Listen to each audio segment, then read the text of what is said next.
5, 4, 3, 2, 1, go!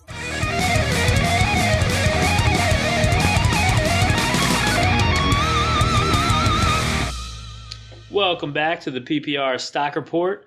Game 1 of the NFL season is in the books. We are going to talk about that. First, I want to say thanks for joining us again this week on the PPR Stock Report. You're with Joe Marshall and Trent Seibel. That's PPR Jesus and PPR Stat Grinder. So the Hall of Fame game last night, we're going to hit that. Got a couple of emails we're going to go over real quick. Lots of news for you guys, lots of big injuries. And then we are going to talk about the Stock Watch. And that's it. That's all we have today. That is all we have today. So this is actually a little shorter than normal. It's a special edition We're Bored as a Mofo version of the PPR Stock Report. We have a little shorty. Our women are out shopping, so we got some time to kill. So we do what we want to do, which is normally fantasy football. Now, isn't the air just a little bit cleaner? The beer a little colder after the first game passed. We're in that time of the year. I just love it. It is that time of the year. It's what we've been waiting on for quite a while. I kind of wish it was a better game. Oh, that was dreadful. You know, I was thinking about that while I was watching it. I was thinking to myself, like, you know, I hope there was no new football fans that were judging the product on that game. Yeah. Oh, we have a little visitor here, guys, as well. I'll let Trent tend to her. We have a baby Zoe Ann is in on the pod with us. So yeah, the only downside to the women leaving, it means we're on baby duty. Yeah, that's all right. 2 Men and a Baby, that's always a fun time. Yeah, isn't that a TV show? Yeah, it was. 2 Men and a Baby and a podcast is a worse version of that TV show. Not so good. I did see on the league they had Marshawn Lynch. Did you see that? Oh, that was great. A little pot shot at the loss of the Super Bowl. Yeah, Marshawn made a little cameo, little beach scene where they're making fun of him not getting the ball. That's great. That's great. It's only 3 feet away. Just let me run over there real quick. I can't wait for those guys to start back up. That's been a great show. It's the last season, so I'm really excited for that. Yeah, maybe we can get on there. Please. I'm going to write them, tweet them every day. Yeah, if you haven't seen that, just Google it or YouTube it. It's on there. It's pretty funny. There's a link on our website as well. Yeah, I retweeted it, so you can look me up. PPR _stat grinder. You'll be able to find that on there. PPRstockreport.com also. Yeah, PPRstockreport.com. I was informed today, however, speaking of television, I was informed that I am not a legit football fan because I don't watch Ballers. Yeah, you know what? I have to admit, I hate saying this, I'm behind on this also, and apparently this show is great. I heard it's pretty good. See, I watched the one 15 years ago, or whenever it was, Playmakers. I watched the mess out of Playmakers. I've heard Ballers is awesome. I guess it's Denzel Washington's son and The Rock are the two main characters, is that right? Yeah, I mean, I just know The Rock's in it, which 5 or 6 years ago would have been terrible in and of itself, but he's actually done pretty good. Did you know he played college ball down in Miami? I think he's a quarterback, right? And he hurt his knee? No, he was not a quarterback. He was a D lineman, but he actually either way. He played behind Warren Sapp, so he was on some of those good Hurricane teams. So, but he did go out with a crippled up knee, right? You know, that I don't know. I know he didn't see a lot of clock because he played behind Warren Sapp, so. Yeah, and Warren Sapp was kind of fat. Yeah. But anyways, yeah, that Ballers, I guess we're going to need to check that out. The only show that I ever really thought about watching was Friday Night Lights because of the movie, but I watched one episode of it, and I just didn't like it. Clear eyes, full hearts, don't lose. Don't lose. That was your jam, wasn't it? I love that. Oh, yeah, I'm a 16-year-old girl at heart, so I love that show. Was that a CW show? I think it was. I watched it on the Netflix, but I powered through that seven seasons in about, a month. So anyways, it couldn't have been any worse than Hall of Fame game yesterday. Oh, God, dreadful. Really didn't see a whole lot yesterday that was worth even mentioning, but it was the first NFL game of the year, so that's exciting in and of itself. Minnesota took the win, if you want to call it that, 14-3 over Pittsburgh. This game, it's never real exciting. They really don't put a lot of players out there. It's Yeah, week one in the preseason, you're not going to see many starters at all. What we saw yesterday, no Roethlisberger, no Antonio Brown. Of course, Le'Veon's out. Really nobody. For Pittsburgh, they started Landry Jones, the ex-Sooner, standout at Oklahoma University. He took over after Bradford left. right? He did, yeah, and he put up huge college stats in that Oklahoma system. We didn't see much from him. He had a Johnny Manziel type of stat line, 16 for 32 for 135 yards and no scores. Again, none of the weapons were really out there. One player that did kind of stand out, if any, on Pittsburgh was, I thought, running back Dree Archer. He plays running back, receiver, kick returner, kind of a jack of all trades. 4 carries for 24 yards. And, another thing, I try to take any sort of fantasy tidbits possible from these meaningless games. And, you just get, if you're a Le'Veon Bell owner, you see even Dree Archer in this preseason game, 6 catches for 33 yards. It just kind of maybe shows that that's going to be in the game plan again for Pittsburgh. That's where Le'Veon Bell really, made his bank. That his stock went up because of the receptions, and just to see that, kind of got me excited. So is it Dree or Dre? I think it's Dree, it's DRI. There's a lot of weird names. DeAndre, Dree, Nuck. I don't know. Yeah, this on the other side of it with Minnesota, would they have that? Their tight end, the backup tight end, actually looked pretty good. Yeah, and that's I think it's actually Michael. But... Yeah, like Michael, like hey Mike, but it's Mycole. So it's like Michael if they didn't know how to spell Michael and they were sounding it out at the hospital. Yeah, like my piece of coal. Yeah, so he looked good. 4 for 51 and a touch. Yeah, as a backup tight end, I've seen a little bit. Just some news on him. People are saying that maybe he moved himself into a last-round flyer kind of deal. Yeah, that better be a deep league. Or maybe if we're talking dynasty, but redraft, no way. Yeah, I don't think so either. Really, the only way that I can see that is if somebody just truly believes that Kyle Rudolph isn't making it through the season. Now, I look at this a different way. I look at it, and Kyle Rudolph, he chipped in 2 for 22 himself. He looked pretty good on what he did. He did, yeah. He caught a ball, caught both of them, I believe, right in traffic. Bounced some defenders. Yeah, he looked spry. Now I look at the 4 for 51 from the rookie Pruitt, and again, kind of like I just mentioned with Dree or Dry or Dre Archer, I just look at the game plan for the Vikes, and it seems like they're probably going to heavily involve the tight end spot. So maybe now Rudolph, he's going to be a guy you're taking ahead of maybe the Ladarius Greens of the world. I don't know. Tyler Eifert's getting some steam. Maybe you're still taking him above him. So that's, little takeaways that you could try to build, again, from these meaningless games. Those are important things to keep your eye on. You sure you're not just desperate for something fantasy relevant? Yes, I am. I am grasping at straws. Well, I'm also a little desperate for tight end since I traded you, Greg Olsen, for Golden Tate. Yeah. But we'll save that for another pod. Now, that tight end situation is pretty interesting. McKinnon, he wasn't really out there a lot, but he looked all right when he was out there. He started the game with a little catch. Yeah, he did. And that's something interesting. I was going to bring that up to you. I'll do it here on the pod.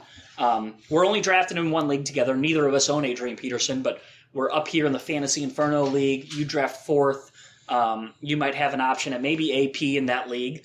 If you get him, are you handcuffing him with either McKinnon, who actually saw time with the first unit, or Matt Asiata, who plotted his way for 30 yards on 6 carries, or do you just go with your backups, the Chris Ivorys and maybe the Dougie Martins? I mean, at this point in the game, there's too many people that I feel have way higher upside for basically no cost, especially if you're only in like a 10-team league or something like that. It's hard to imagine rostering Asiata or even McKinnon, who I think McKinnon's talented, but you think that there's going to be a hodgepodge of running backs. That's the problem there. McKinnon is the guy that really should be the starter if Peterson goes down, but he probably won't be the starter. We saw it last year. Asiata was out there getting a bulk of the carries. Then McKinnon comes out there and does some fancy stuff, puts up some numbers, but it never really turns into anything good for either one of them. I actually survived the Matt Asiata train wreck that was 3 touchdowns on 24 yards rushing in like week 10 or week 11 last year. I barely won the game. I was playing one of my guys in the APQ leagues, and he threw Asiata in at the last minute as a flex, and he scored 3 touchdowns. Asiata did all right for me. I had him that first week that he really went out there. He scored, I think, 2 touchdowns. He looked real good. And then after that, he kind of fell off the world. I ended up trading him for Chris Ivory. I remember you were giving me some crap about that. Which ended up being a good move. Yeah, turned out pretty good. But yeah, Asiata, McKinnon, neither one of them. I don't see him really doing a whole lot. So strategy-wise, if you have AP, don't bother handcuffing them. Just draft strong backups just in case. Grab best available backup wherever it is that you decide to grab a backup. Okay. You've got, I know Ivory's sitting around 195.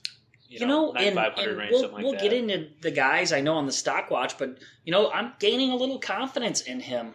Stephen Ridley's still out. Yeah, he's crippled looks up. like Zach Stacy, even terrible. from the Rams. Well, he's running with the threes, the third team. He's terrible. Yeah, he's a plotter. I mean, we just mentioned Asiata. I mean, I don't know how much better even Stacy is than a guy like that. So, yeah, I mean, I'm staying away from the handcuff on that. If I've got Peterson, I've got him hoping he stays healthy the whole year. If he goes down, there's no replacement anyways. I'm in a deep, dark depression one way or another in that, in that scenario. So, as far as Hall of Fame game overall, pretty boring game, not a ton to take away from it. We did get a couple of emails, though. Let's go ahead and check those out. Email number 1 from TD Balla, Touchdown Balla. TD Balla. TD Balla, I like that. Balla.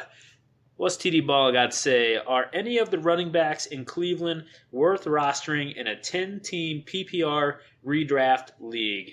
I like when people are actually pretty specific with these questions. Yeah, because you know sometimes what? they have these open-ended ones, and you're like, well, I have Sure. no idea what you're doing. Can I roster a Browns running back? Well, I'm in leagues that keep 20 guys. Yeah. So, I mean, there's all kinds of different type of leagues out there. In a 10-team PPR league redraft, it's just hard to imagine taking any of these guys. Part of me wants to like Duke Johnson, especially in PPR. People are liking him to Darren Sproles, who I've had a man crush on for years in these PPR leagues. But the one I would roster maybe with a very late round pick is Isaiah Crowell.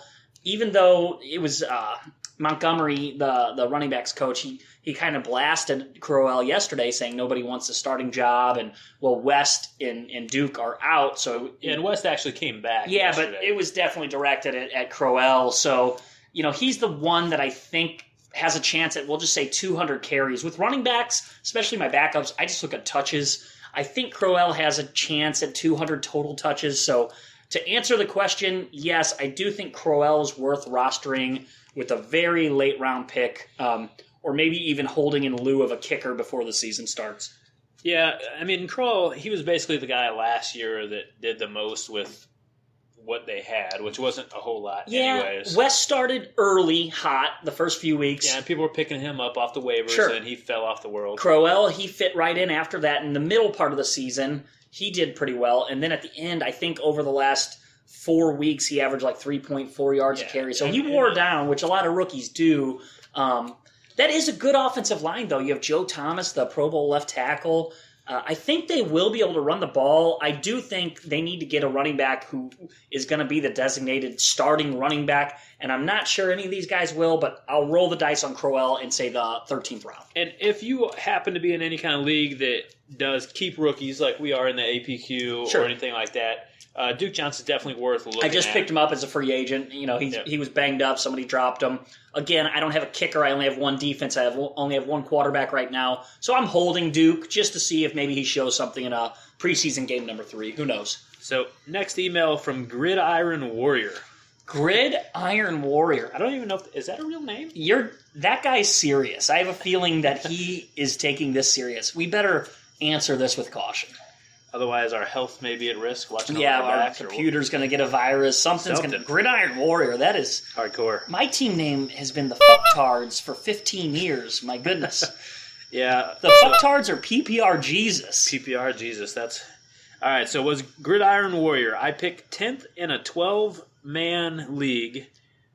That's kind of sexist. I picked Person. I picked 10th in a 12-man league. Is grabbing Randall at the end of the third too much of a reach?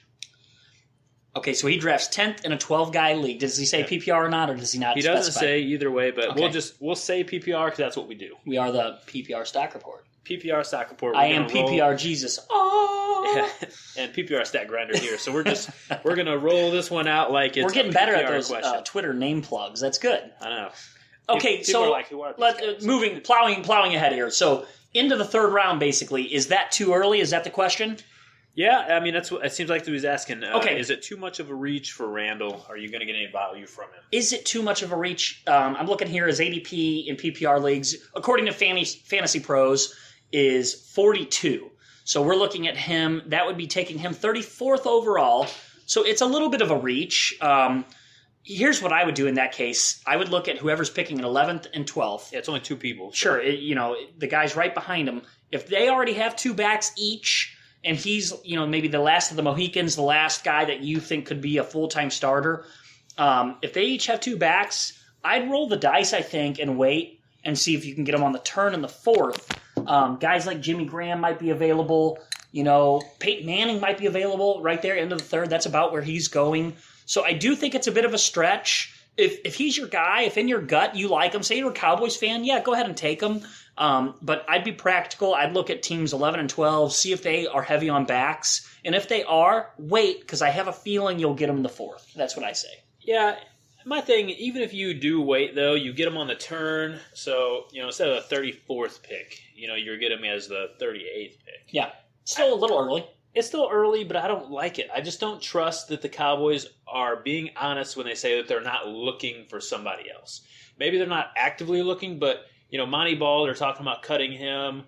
Chris Johnson, he had that really cryptic tweet about... Yeah, I retweeted that. He was talking about... don't hate. Yeah, what was that about? And there's been no follow-up to that, thanking his fans, but don't hate. Yeah, trying to... cut something off before it started. I thought he was going to the Cowboys. Maybe he's going to start a rap label. I mean, that could be. He did get shot in the offseason. That seems fitting. How do you get shot and then come back and play football? I don't know. Maybe it was a flesh wound. I'm not a gun guy, so I'm not really sure how that works. I mean, it could be normal for football players. Yeah, people shoot themselves in the leg. All that. So you're passing on Randall there in the 4th even. I don't like him. There's other guys also. You might have Morris there. And if I got to choose the two, I like Morris better anyways. You got Ingram possibly there. I think they're both going a little bit ahead of him right now. If they're both there, sure, I like both of those guys right before Randall. But I'll tell you what, I feel like he's gaining traction. My confidence is growing in him every week that they don't pick up one of these geezer backs. Steven Jackson has voiced his opinion. Ray Rice has reached out to him. Chris Johnson. And, the fact that the Cowboys in real life, not fantasy life, are rostering Darren McFadden.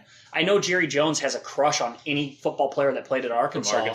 But it just goes to show that they must have some sort of faith in Randall. In the 4th, Trent, I'll tell you what, I feel pretty good about taking him. Again, I would take Morris. I would take Ingram above him, but I have no problem taking him in the 4th. To answer the question in full, yes, I do think it's a little early in the 3rd, but if it's just been a running back dominated draft and maybe you went receiver, I do that quite often. And if it's a PPR league, yeah, if Randall's maybe the last guy that you think could be a full-time starter, go ahead and grab him. And if not, like you said, especially the guys after you, they have running backs already. Maybe take that risk, get them in the 4th. I can't believe how many guys don't pay attention to what the other guys in the draft have.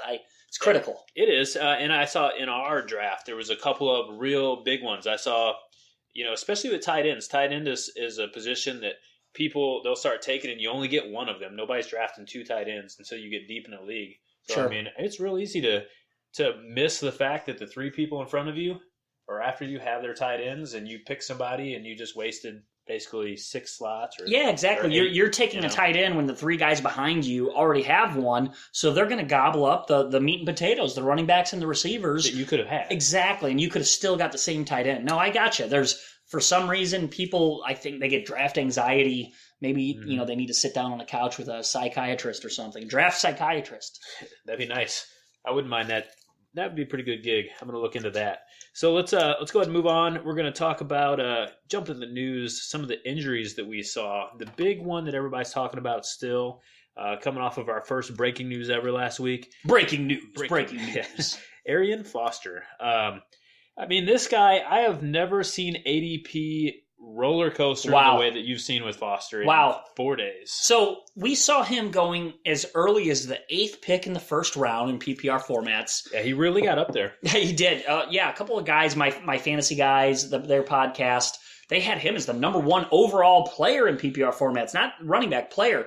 So, I mean, there was a lot of the hype train was moving. The stock watch was way up on him. And then when the news broke and it looked like it was pretty much the consensus that he was going to see the IR designated for return, miss the 8 weeks, have the bye week. We'll see him week 10. Come back week 10. Okay, ADP floating around 100. Now what's going on with him? Well, now it's come out. So I think there's a little bit of confusion.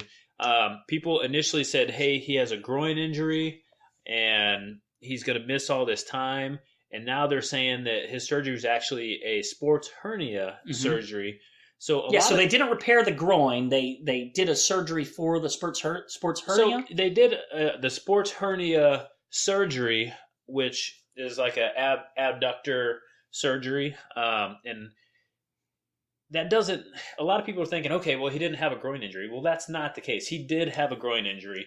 It's just that you really can't go and suture up muscle. It just doesn't work like that. Anytime that they do that, what they're doing is lengthening the tendons, ligaments, stuff like that, or shortening them if that's the case. So they did that surgery, which basically was the hernia surgery, just because it's faster recovery, but it basically patches them up. So what's the new time frame on potentially being out? So on that one, generally you're looking at anywhere from like 3 to 6 weeks, depending. There's a very good chance now that he could be back for the first game. More than likely he'll miss 1 or 2 weeks, but there's no way. I mean, if I'm gambling here, if I have Foster, which I don't, and I don't think I will. If you've drafted already, if you have Foster, I'm seeing what I'm feeling the other owners out. I'm going to see what I can get for him. We just mentioned a couple, I think, perfect guys. I'm looking right now on Fantasy Pros website again on PPR formats.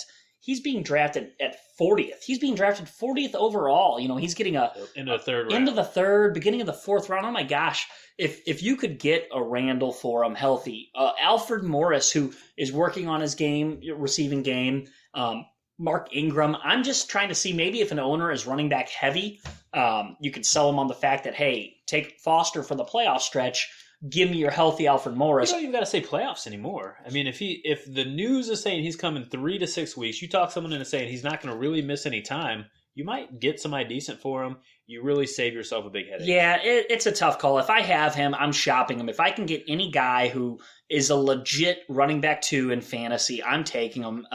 Even if he's only going to be out 4 weeks. The thing is, he's a soft tissue injury nightmare. He gets him about every year now.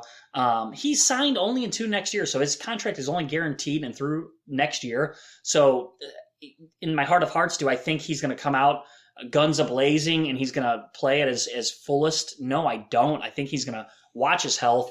I think the Texans, there will be a couple games, even if he's only out 4 weeks, you're going to want to get him in your roster. So as soon as he's back, you're playing him. But then the Texans limit his carries. He gets 8 or 9 carries. Next thing you know, you have a dud and you're running back 1 or 2 spot at 3 or 4 points. Yeah, and then you're down. Yeah, 2, yeah. If you can move him, I'm moving him. That's my take on it. Yeah, and I'm kind of with you right there. As far as the surgery, there's been people that just don't get it repaired, and I think that's the route he took last year. He missed 3 games last year. And I think that's basically what led to him re-injuring this so easy. But my take on it. The first game that you put pads on and actually play full contact football, you get hurt for an injury that almost sidelines you for the whole year. I can't feel good about that, even at the 4th round. I know all these guys run the same risk every week. I mean, I can only imagine how grueling getting hit the way they do, cutting the way they do at that speed. But how do you draft him? I mean, I haven't drafted Foster in 3 years because of how often he gets hurt. I know he was a monster when he was out there, averaged about 100 yards a game rushing in the 13 games played, but it's just the time missed. How do you overlook that? I don't understand. I can't do it. A little bit of a fantasy football injury insight, though, for all of you guys out there. We have our own version of the injury crystal ball. Oh, my goodness. Yeah, so we're... to take off of another podcast of... Yeah, we talked about it last week, but... Yeah. You might as well call us PPR Nostradamus right here, because check it out. Last week, we talked about this. It was breaking news. Arian Foster... The big guy on Sticky Truck Stop Love's roster, he went down, and we kind of joked about it because in a matter of a week, we had already drafted in our APQ league. In a matter of a week, Sticky Truck Stop Love lost Cobb to a hurt finger, so he ended up dropping him. Martavis goes out with, oddly enough, an ingrown hair that turned into an infection that required surgery, which is crazy. Herpes. Roddy White, he goes out because he's old and he's draining his knee every single day.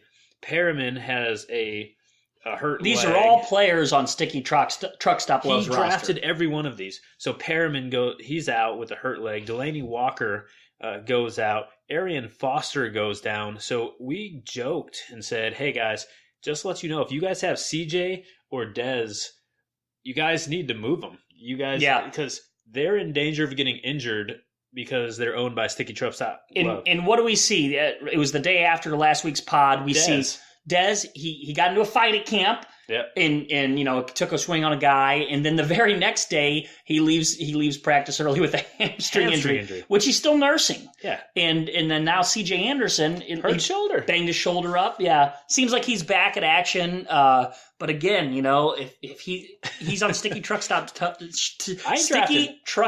Love's team. Seriously, for the rest of all of the leagues that I drafted for the rest of the time, I'm going to have my list that I have printed up. I've got my Papa rankings. I like to use those in the draft. Hey, everybody, let's do a little plug here. Trent, he created a ranking system for the players. Points against player average. Is that what that? Replacement average? Points against position average. There we go. And basically... I'm terrible with acronyms. No, that's all good. So I call it my Papa rankings. In a nutshell, I took the average of basically what you can get from a person that's on the bench at any given week. And then I calculated the points that everybody has gotten over the last 2 years. And it just really breaks it down to how many points each player is going to add to your team as opposed to a bench player. You have that all fixed up. You have the spreadsheet on our website, pprstockreport.com. Yep, you just hit that. You guys can download it. You can take it with you, all your drafts. I'll retweet it after the pod as well at PPR Jesus. Perfect. So the Papa report, I'm going to have that printed out. I'm going to have my list printed out in front of me, and I'm going to have Sticky Truck Stop Love's complete roster in front of me, and those guys are all going to be on my do not draft and list. You know what this has to do, don't you? What's that? It's because he beat me last year in the finals. 1 point. He didn't beat you in the finals. He beat you in the finals by 1 point off of CJ Anderson trash time running. Look, I know we're getting low on time. I know we have our list here, our outline of our weekly pod. I think it's time we bring this up on the cast of how I lost the season last year. For all of our listeners that don't know us, we've been running the same league for, this is year 14 already. Oh my gosh, we're getting so old. We're bald and fat. When we started this league, we had 6-pack of abs and a full head of hair. Jeez, I was finger banging 20-year-olds. What in the world? Anyways, football and beer. Oh gosh, I know. Well, I'll make this story as short as possible. I started the season slow. I was a Gronk owner last year. He got hot. I had him and Brady. They marched me through the league, got me to the playoffs. I, dominated during the first 2 rounds of the playoffs. Killed it in the playoffs. I know I did. Got into the finals. Now, Jeff, Sticky Truck Stop Love, he was an Andrew Luck owner. Now, if you remember, Luck had 0 points. Yeah, and you sent me the We Are the Champions YouTube video. It was probably about 6:30 on Sunday night. I sent out to the other 9 guys in the league, we are the champions. I sent the video out from YouTube. It was pretty much a lock at that point. Yeah, and I was up by around 40, I'll say. And, he chipped away. He had a couple guys, Kenny Britt, Fred Jackson. Even you watch every little play from these guys. He even had the Rams defense, who they were getting murdered by the Giants and Odell Beckham. And then the Rams defense at the very end of the fourth quarter, what do? They jump over the line, block a field goal. That was worth 2 points in our scoring system. So he chipped away. I still felt good. I was up 29 points going into the Sunday night game, which was Seattle, and I had Seattle's kicker, Steven Hauschka. Mm-hmm. He was basically automatic all year long. Yeah, for 9 points. What did he do? Misses 3 field goals. Which cost you points. Yeah, so Hauschka ends up getting me -3, I believe, total. He had a couple extra points. So I go into Monday night up 26, and who does he have? C.J. Anderson, yeah. That little bowling ball, C.J. Anderson, 5'9", 226 pounds of fun. Jeff was your kryptonite last year. Oh, he got my gosh. you earlier in the year also. He did. He beat me week 11 with last minute Jimmy Graham trash touchdown. Gosh, yeah, in a loss. They still lost. But anyways, the game gets down to about 15 seconds left, and he beats me on a C.J. Anderson draw play up the middle, a 24-yard scamper. It didn't mean anything. It didn't mean anything. Yeah, the Broncos still lost, and I lost by 1. That was a championship. Yeah. I had to. My wife kicked me out of bed. I watched the rest of the game in the shower on my cell phone, crying and masturbating. So then you sent out that I'm a loser, baby. Yeah, I'm a loser. I didn't connect with the outer world for about 3 to 4 weeks afterwards. I tweeted out that picture, the little kid bawling his eyes out, and like this is Joe on Monday mornings or Tuesday mornings. Sorry to get off topic. We were injury reporting. So Dez, CJ, they're back. Don't adjust your rankings on them. Draft them with confidence. These are minor little training camp bumps, so we're good with those guys. So other than being on Sticky Truck Stop Love's team, they're looking pretty good. We're calling that Sticky Truck Stop Love karma. Speaking of karma, one big injury that we did get from the Hall of Fame game yesterday, oddly enough, the Steelers come out, they don't play any of their starters whatsoever except their kicker. He's out now for the whole year. He tore his ACL. Sean Schwisham? Shawnee Schwisham. Out for the whole year. And I have to think this is karma also. Last year, you got Antonio Brown ninja kick the kicker in the face. Yeah. This is big news. I'll tell you what, a lot of guys, they don't draft a kicker this early. They'll wait. They'll stream them. But Schwisham, I hope I'm saying that right. He was a top 5 kicker last year. And, more importantly, there at Heinz Field, that's challenging. I mean, kicking there, kickers have been notoriously terrible at that stadium. And he was pretty good last year. That's a high-scoring team. They're right up there with the Packers, Patriots. All of they're 28 points a game last year. Roethlisberger already said their game plan. They want to get to 30 points a game, which would definitely put them 1 or 2 in the league. So this is a big loss of a kicker. But how do you get hurt as a kicker?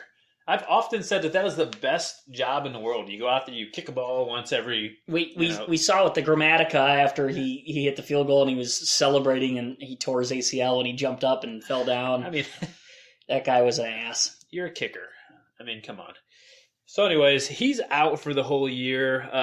Just a slew of injuries happening. It's the first week of training camp. It was not too long ago here, and people are dropping like flies. Other notable injuries, we'd said Dez was out with a hammy. C.J. Anderson had that little shoulder injury, but he actually came back to practice yesterday. LeGarrette Blount, he's out still. He's got that knee injury. He's questionable for week 1. Knee scare. Well, he's not questionable for week 1. He's suspended for week 1. But for the medicinal marijuana use, right? Yes, medicinal. Oh, okay. So he's for sure out week 1, but that's a suspension. They're saying he should be back for week 2. The MRI did come back negative. There were some people that feared that he had an MCL sprain or something, but he is good. Let me ask you this. Are you touching any Patriots running backs at all? I don't like him. If I am grabbing one, I think he's the guy to get, but I actually had Vereen a little bit last year. He was very frustrating to have. I just hate the Patriots, how they'll run one guy into the ground one week. One week, Shane Vereen would have 11 catches. The next week, he wouldn't see the field. Yeah, he's on the bench. He doesn't have his uniform on. I think we're going to see that. We have Traverse Cadet battling. And he's a guy that could do something this year. We saw a little bit from him in New Orleans last year. He's a player. You really liked him last year. I did, yeah. Then we have James White battling him for third down duties. And then Jonas Gray, he had that big game against the Colts. He's the one fighting for touches with LeGarrette Blount.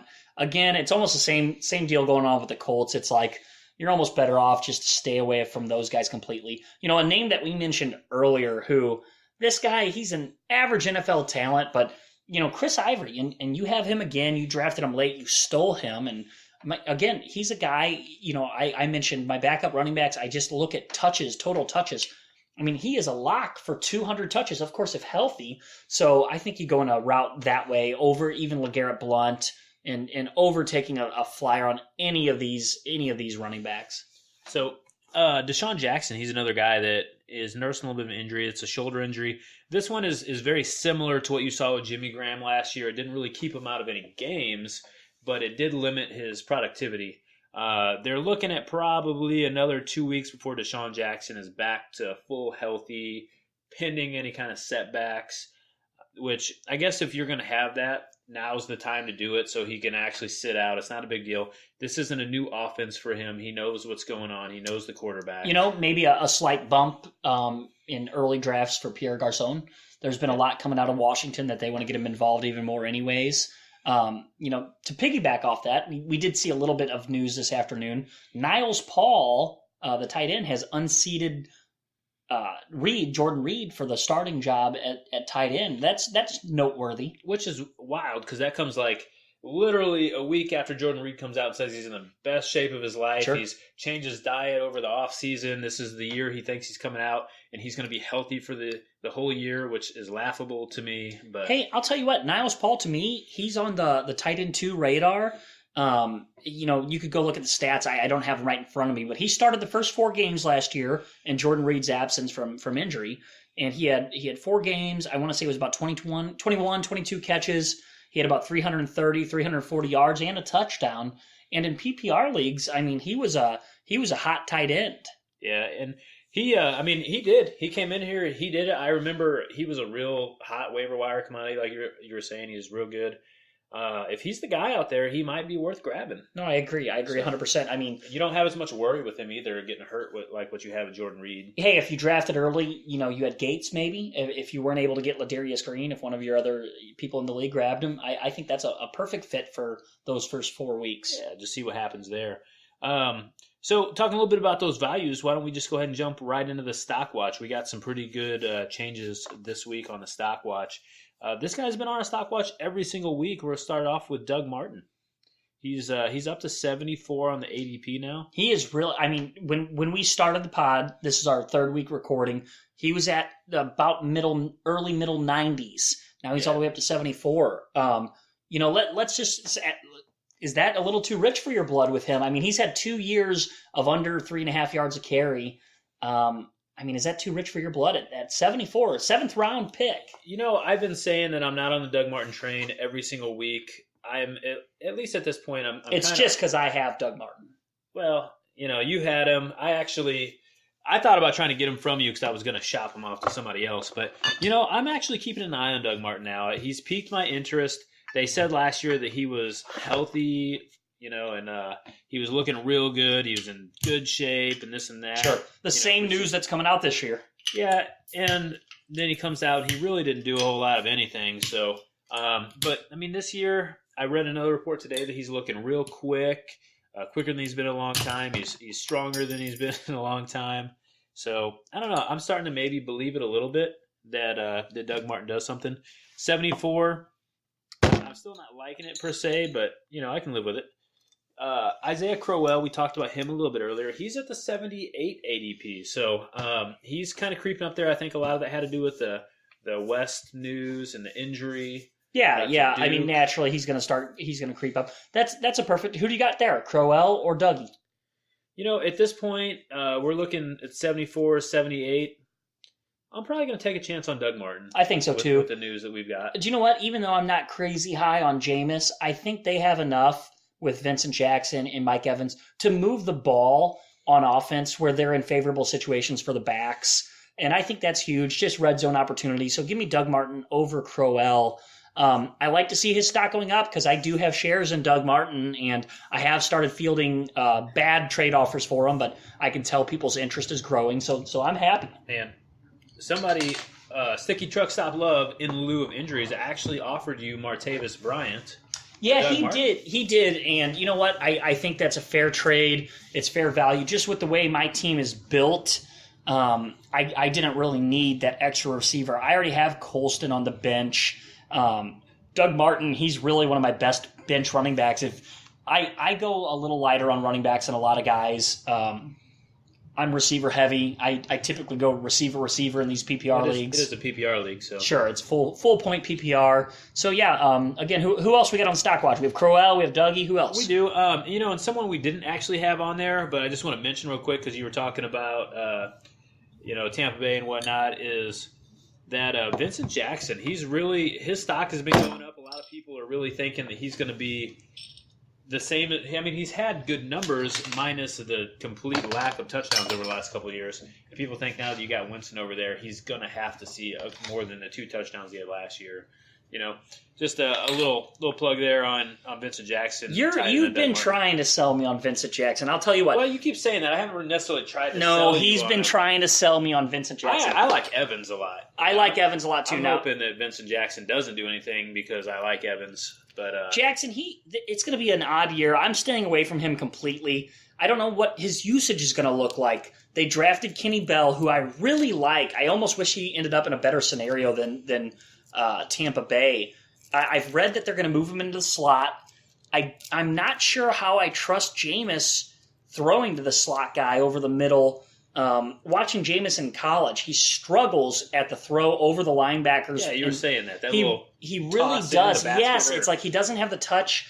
You saw a lot of his interceptions last year come right there on those throws. Maybe that's what they're seeing. I mean, maybe that's why they're moving Jackson there. He's tall. He's 6'5". Yeah, he's got the biggest targets out of anybody on the football. Gosh, Jenkins there at tight end, Evans, even Kenny Bell. He closes his eyes and just throws the ball, and somebody's going to be able to snatch it. That's an interesting team. I'm really interested to see how they work this year. We'll jump back on track. Tight end Julius Thomas.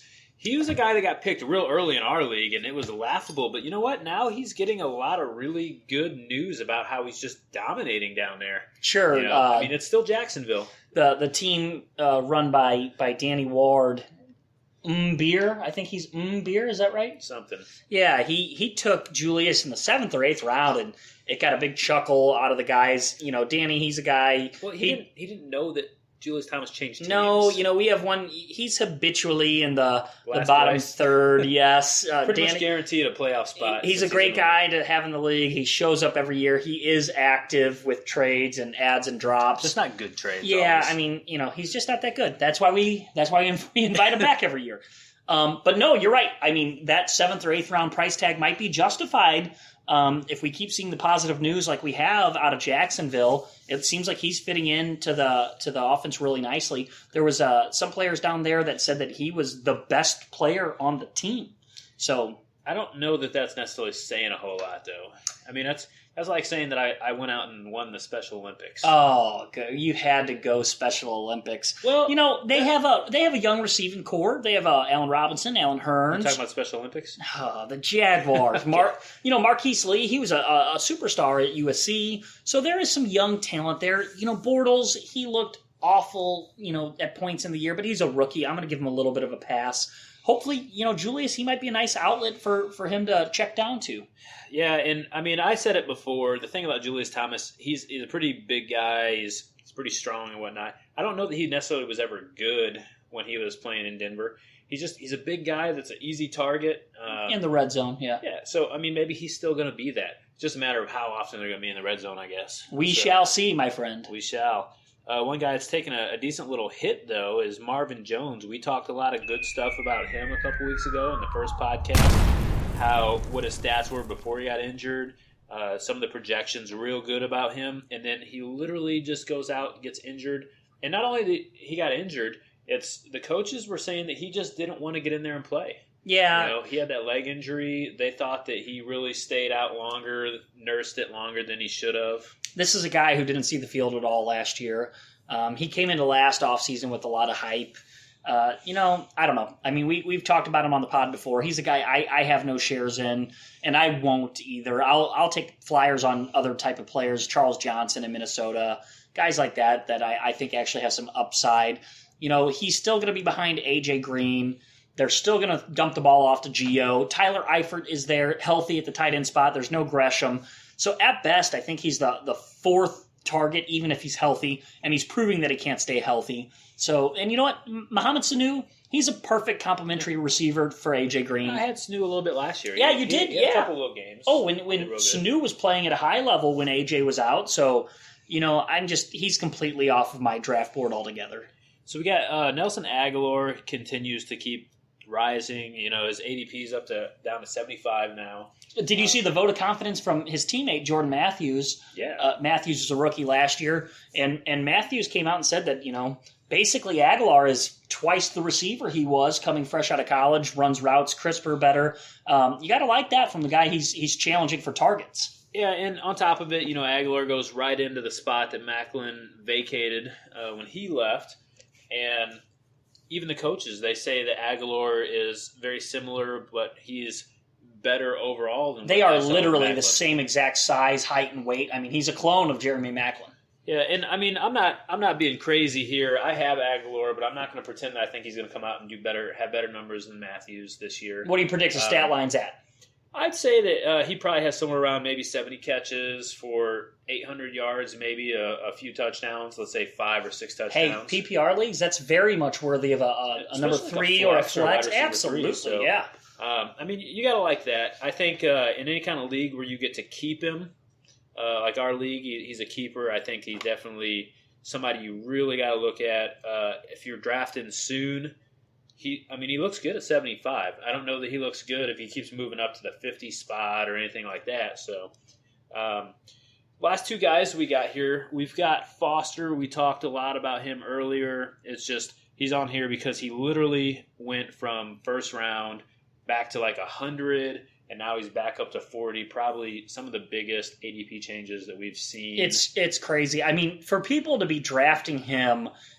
Let's see, I wrote it down. People are drafting him still above Joseph Randle. I mean, he's being drafted above a couple other of these running backs. He's being drafted right around Morris and Ingram, and I have no idea how they're doing it. So, yeah, as far as Foster goes, we talked about that. Just a little quick mention on his ADP roller coaster.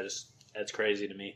Martavis, another one. We mentioned him a little bit earlier. That's a little more interesting. I really want to see what he does over the next couple weeks if he gets some playing time out there. Here, I want to put this out there.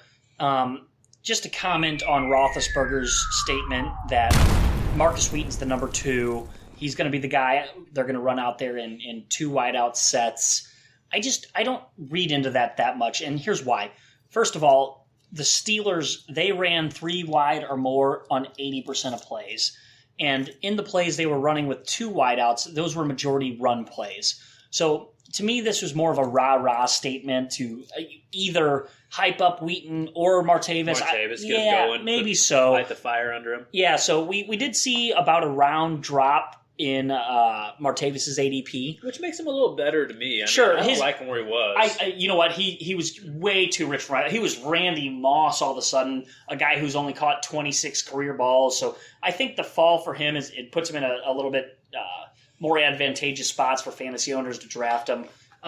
Again, I still don't like him in the 5th round, to be completely honest. But he's fully healthy now, so go back to trusting him that he'll be out there. Yeah, but we were talking about a little earlier that how many catches do you think that Antonio Brown is going to get? How many catches do you think Heath Miller is going to get? You've got Wheaton out there. You got Le'Veon Bell catching a lot of passes. He's a running back, but he's still catching a lot of passes. So how many are left for Wheaton and Martavis to share? Sure. What you're saying is basically who drops off enough for Martavis to get to 70 or 80. It's tough to imagine. They have plenty of guys out there.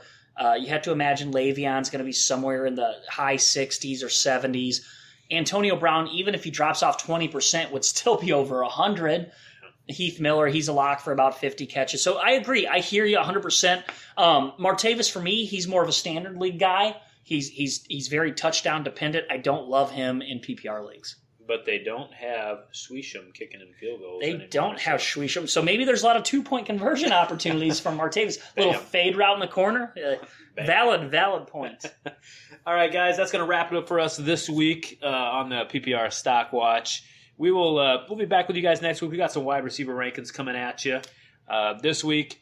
You got any more questions or anything, just go ahead and hit us up on our Twitters. That's PPR Stat Grinder and PPR Jesus. You can check out our website. It's pprstatgrinder.com, and we will catch you next week.